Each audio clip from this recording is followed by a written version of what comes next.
Bon, SmackDown du 13 janvier, chers fans de catch. Un show que j'ai trouvé loin d'être parfait, très très loin d'être parfait, mais on va en revenir, mais qui encore une fois a été bien construit, où les 2 heures ont été bien gérées, avec le meilleur segment au début, enfin les meilleurs matchs au début, en opener, et à la fin du show, en main event.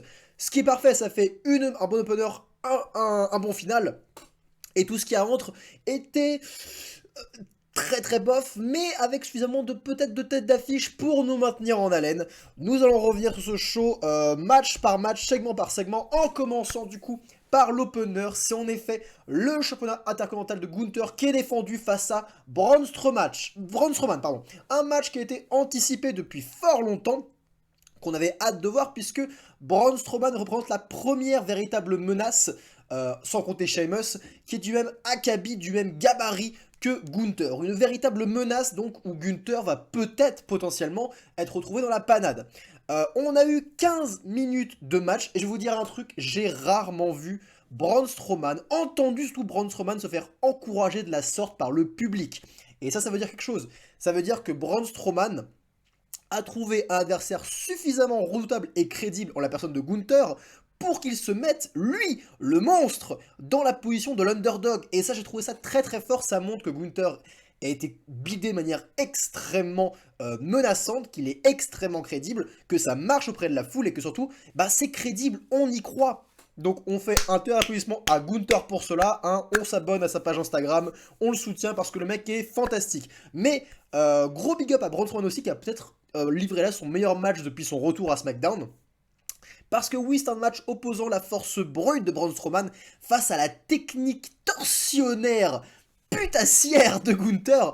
Gunther a focus le bras et l'épaule de Braun Strowman tout le long du match. Ce bras et cette épaule qui était déjà un petit peu blessé auparavant à cause de Gunther. Et je vais vous dire un truc, j'ai rarement vu Braun Strowman souffrir autant dans un match. C'est pour ça que la foule l'a autant soutenu, c'est que putain, le selling de Strowman était impeccable. Franchement, il a hurlé, il avait mal et ça se voyait, sa tête était rouge. Franchement, on croyait à ce qu'on voyait. L'histoire était très très bonne, le match prenant.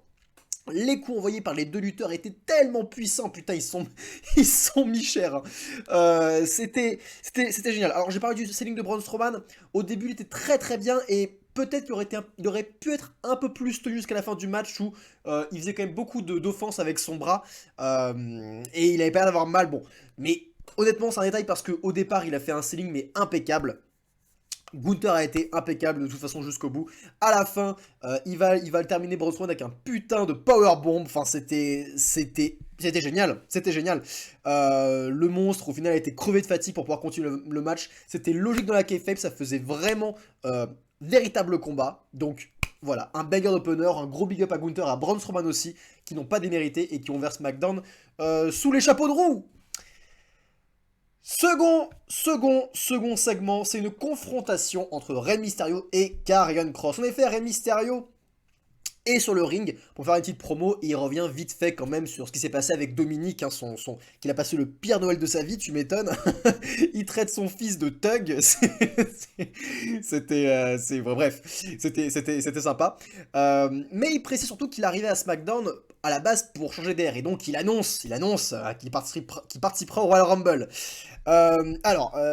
Vite fait concernant les lutteurs qui annoncent, qui spoilent leur entrée au Royal Rumble, beaucoup de fois ça me gave, beaucoup de fois je me dis bon ça sert à rien, c'est juste ça spoil des noms pour aucune raison, c'est d'aucune utilité, hormis, comme l'a fait Rey Mysterio ici, pour Rey Mysterio, je trouve que c'est logique qu'il annonce sa venue au Royal Rumble, parce que ça va avec son personnage, et on a envie de le soutenir, ce père qui est en chi, qui a déjà gagné le Royal Rumble 17 ans auparavant. On a envie de soutenir Rey Mysterio, c'est un bon babyface.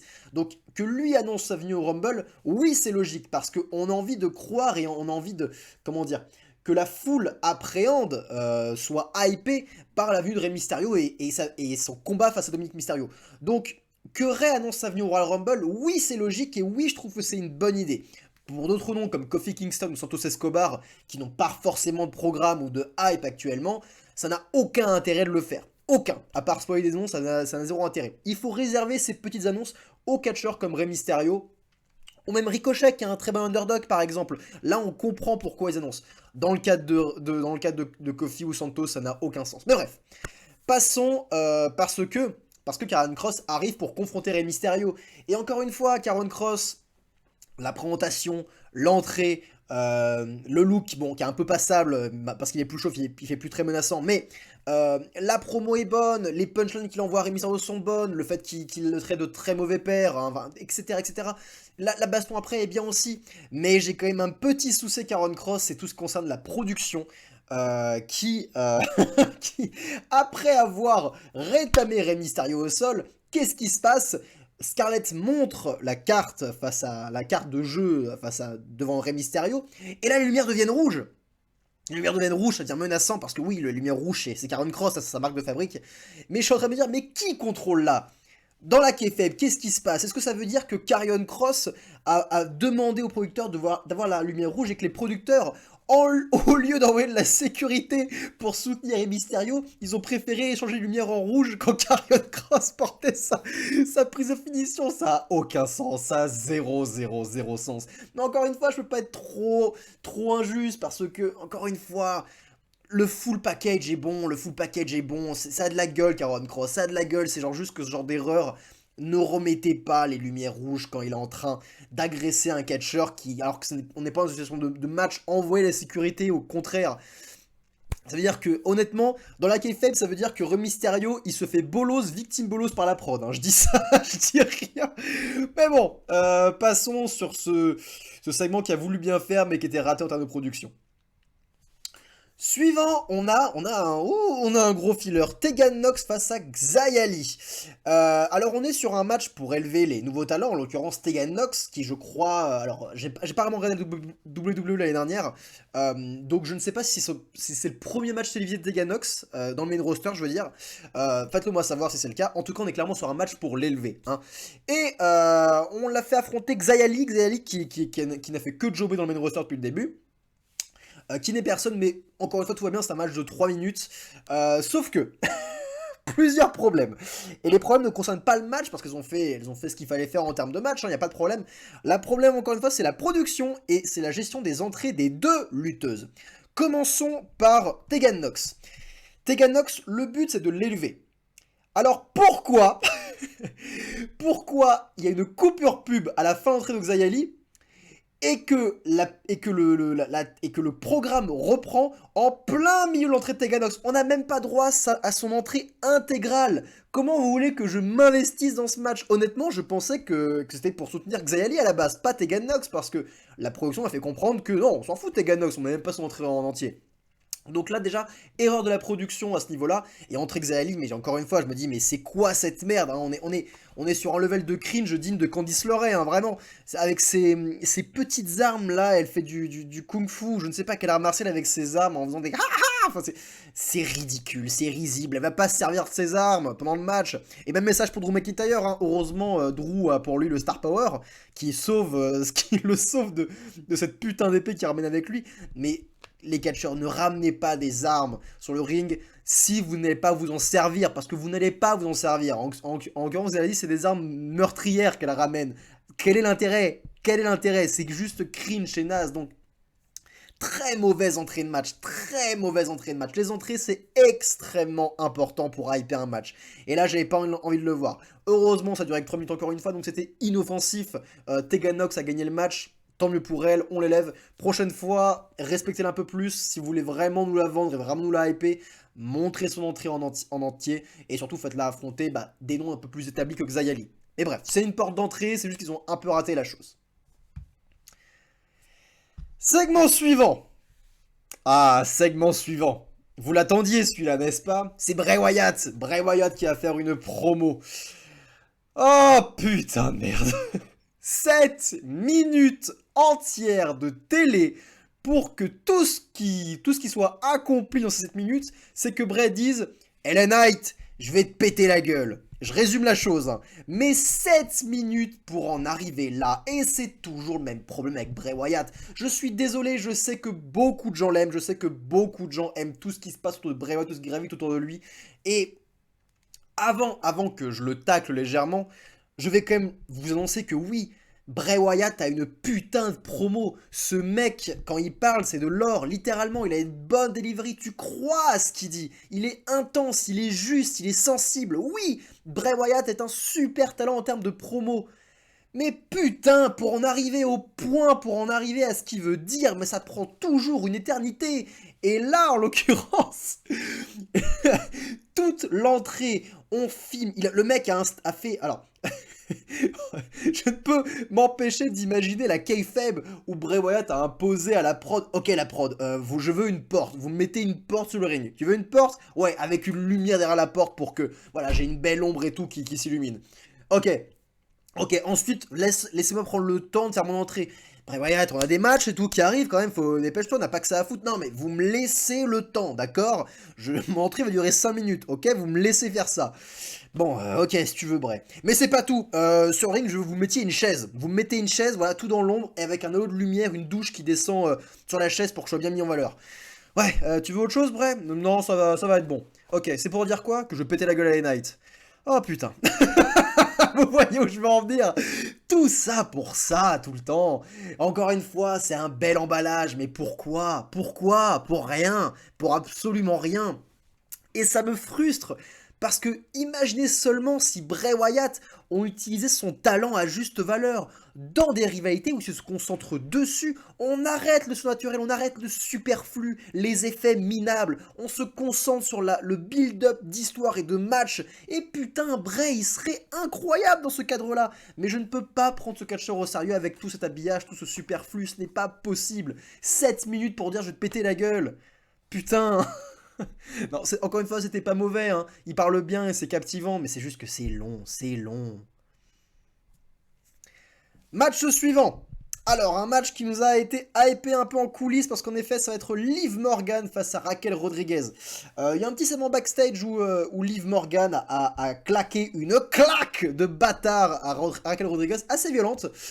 Et après, où elle s'est barrée en faisant des yeux insupportables et des mimiques insupportables. Et encore une fois, alors... Liv Morgan, c'est compliqué. C'est compliqué parce que je la trouve extrêmement talentueuse. Encore une fois, quand je vous dis elle est insupportable, bah vraiment, elle l'est vraiment. Avec ses mimiques, ce qu'elle fait, ses mouvements dans le ring, etc., etc., elle est insupportable. Son personnage un peu fou, un peu taré, je le trouve insupportable. Mais encore une fois, ça peut être bien utilisé. C'est bien que je ressente ça. Parce que là, j'avais qu'une envie, c'est que Raquel Rodriguez décime Liv Morgan. J'avais que cette envie, la même que pour Rhea Ripley pour Candice LeRae. Exactement la même. Sauf que pour Liv Morgan, je me dis, ok, faut que juste son personnage soit un heal, soit détesté, et puis on laisse go. Qu'elle ressemble un peu à la Alexa Bliss quand elle était championne à l'époque, en 2016-2017, je sais plus trop. Vous savez, cette championne insupportable, beaucoup de mic naze, une promo aussi insupportable, mais voilà, elle trash, elle est heal dans le ring, elle fait mal, bref. Ce genre de choses. Sauf que je suis très confus parce que dans le match, bah, Liv se bat comme une babyface. Et je crois qu'elle est babyface, j'ai l'impression. La foule l'aimait plutôt bien. J'ai l'impression qu'elle est babyface. Et je suis très confus du coup parce que je trouve une catcheuse insupportable que je suis censé soutenir. Alors encore une fois, je sais qu'elle a ses fans. Je sais qu'il y a des gens qui aiment beaucoup Liv Morgan. Moi, j'ai beaucoup de mal pour cette question. C'est que je sais pas trop où me placer. Je la trouve extrêmement prometteuse, mais je la trouve pas dans le bon rôle personnellement. Mais bon, j'étais quand même content parce que Raquel Rodriguez a décimé Liv Morgan. Non, on n'est pas sur un massacre. Liv a lancé beaucoup d'offenses quand même à Raquel Rodriguez. Mais Raquel lui a rappelé quand même que bah, la force fait quand même beaucoup. Hein, elle fait 2 têtes de plus. Elle a 1 kilo de muscle. Enfin, 1 kilo de muscle, je raconte 10 kilos de muscle en plus que Liv Morgan, voire 20. Euh, Donc elle l'emporte. C'est logique, c'est bien. Le bon résultat encore une fois. 5 minutes de match uniquement. Donc voilà, mon intelligence n'a pas été mise à mal. La confusion, la logique n'a pas été mise à mal non plus. C'est juste qu'encore une fois, je suis assez confus sur le placement de Liv Morgan. Mais il y a un potentiel, il y a quelque chose à faire. Faut juste remettre le rail sur le bon endroit. J'invente des expressions au fur et à mesure, hein, vous remarquerez. Avant de parler du main event, faisons un petit tour à tout ce qui s'est passé backstage, les différents segments qu'on a eu backstage auxquels je ne traite pas vraiment de points et pas vraiment de trop intérêt parce qu'on n'est pas sur le ring, etc. C'est des petits segments qui bullent pour la semaine prochaine ou voilà, on est sur ce genre de segment. Donc, petit point rapide. On a eu surtout une concentration sur Sonya Deville et Charlotte Flair. Sonya qui implorait à Adam Pearce qui lui redonne un match championnat. Adam Pearce disait non, bah non, t'as perdu, donc t'en auras pas d'autre. Sonya était anciennement general manager, donc c'est normal qu'elle veuille abuser de pouvoir. Et du coup, elle dit à Adam Pearce, tu sais quoi, je vais trouver un moyen, n'importe quel moyen pour avoir un match championnat. Et ce qu'elle fait Sonya, c'est que c'est cool. Elle va attaquer Charlotte backstage, l'attaquer backstage sur le parking. Très très chouette, beaucoup d'arbitres qui viennent pour arrêter ce qui se passe. Charlotte portait un juste au corps violet, ou non, rose mais agressif. Hein. Les goûts de la reine de SmackDown sont discutables, on va pas se mentir. Mais encore une fois, le segment backstage est cool, l'affrontement est chouette, et je pense que Sonya va revoir son match face à Charlotte. C'est cool, ça fait patienter, et Sonya Deville, honnêtement, je trouve qu'elle fait un super travail en tant que heel. C'est pas une star, c'est pas un top heel, on va jamais croire à elle, et puis son travail sur le ring n'est pas exceptionnel, bien sûr, mais son personnage, sa promo et sa gueule, franchement, elle est bien, elle est crédible, et on a envie de la voir se faire martyriser par Charlotte. Donc c'est chouette, elle fait du bon travail. Autre segment, alors là par contre je vais... Le cringe revient.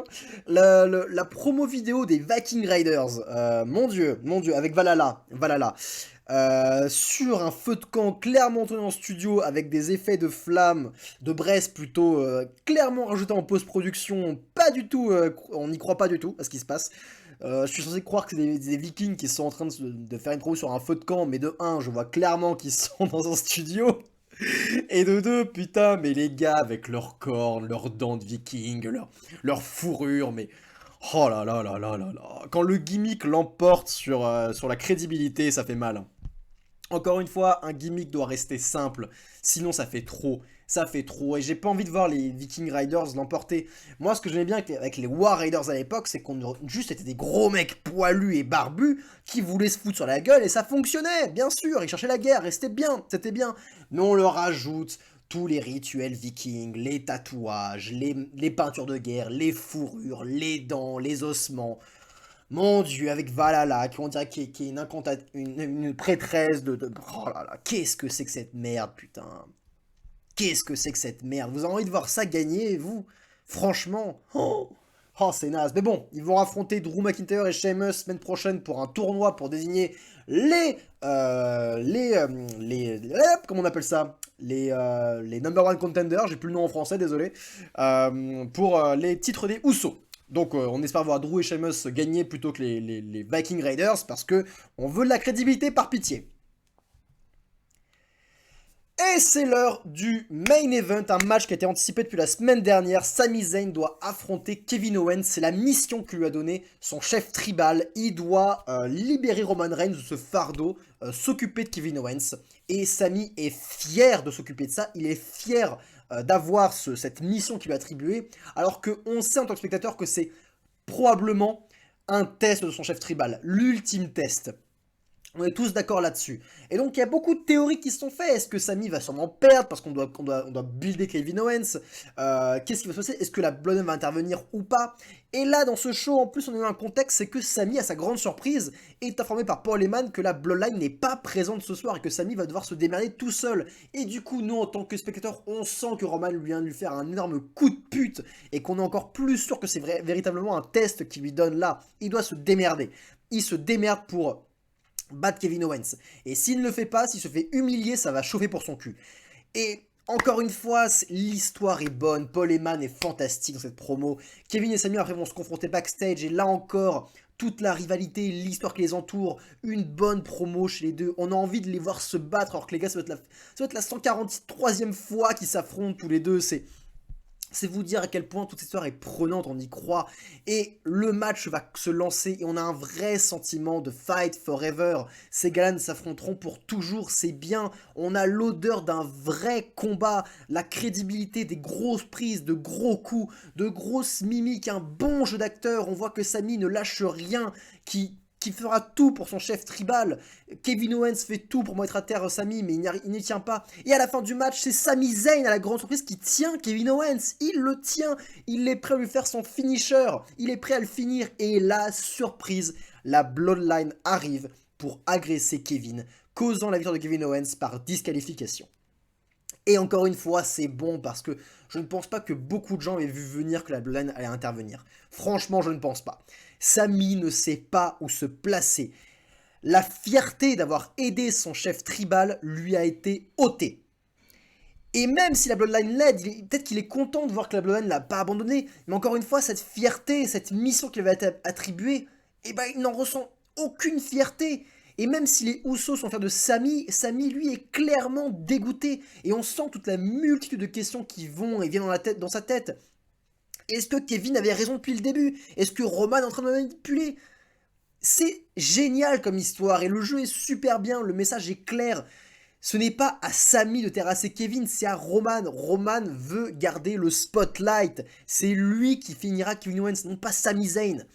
Et on ressent tout ça dans le jeu des acteurs et putain, c'est fantastique. À la fin, Solo Sikoa vient pour écraser Kevin Owens sur la table des commentateurs et la Bloodline va célébrer. Sami Zayn hoche la tête en mode ok, c'est bon les gars, j'ai compris, c'est bon, je suis avec vous, navré, excusez-moi.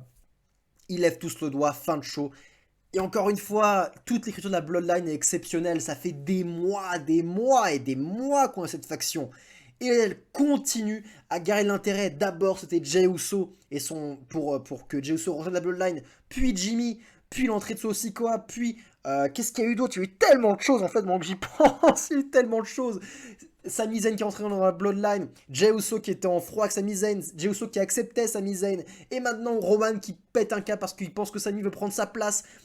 Sami qui doit mériter toute ça. Enfin, oh là là, c'est super bien, c'est prenant. Ce match, on l'a vu des milliards de fois.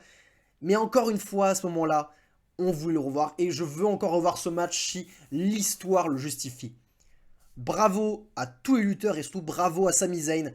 Grand bravo pour terminer SmackDown sur une très bonne note. Encore une fois, un super opener, un super main event.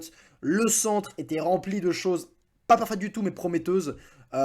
Mais c'était jamais catastrophique. On n'a pas eu un seul segment catastrophique lors de ce show. Et c'est le principal. On se retrouve très bientôt pour faire un tout petit top 10 des catcheurs de la semaine, nouveau programme que je veux lancer. À chaque fois, je reviens sur la semaine et je fais mon petit top 10 des catcheurs de la semaine, ainsi que le meilleur match de la semaine, ainsi que le meilleur segment de la semaine, AEW et WWE confondus. Et une fois cela fait, on se retrouvera pour Raw. Chers fans de catch, je vous dis à la prochaine et prenez soin de vous.